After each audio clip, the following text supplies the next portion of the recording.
New developments in the Heinz funeral home accused of giving the wrong ashes to nearly 70 families. And Illinois lawmakers introducing a bill that would make sure it doesn't happen again. Our Carson Gordy has more in the bill and brings us more details.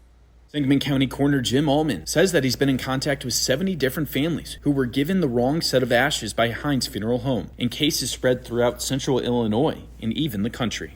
From Oregon, California, Missouri, Iowa, we're in the process of getting paperwork together for exhumations to get cremains back.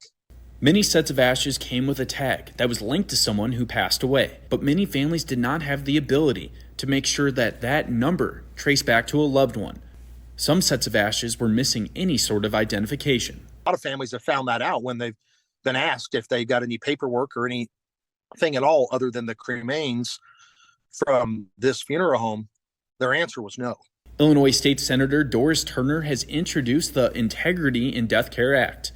The bill would require a mandatory identification tagging for human remains and would create a system that would document an individual from the hospital all the way to the cremation. Those are two things that went terribly wrong in this situation. So hopefully, we'll be able to enact this legislation and ensure that no other families have to go through this.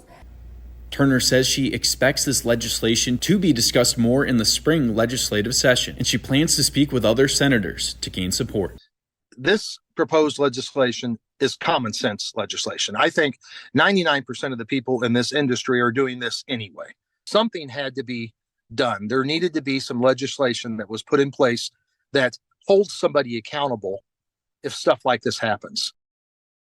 Thank you, Carson. Allman says he used identification tags to give over 25 families the correct set of ashes. Meanwhile, Albert Heinz had his funeral home license revoked by the state last month.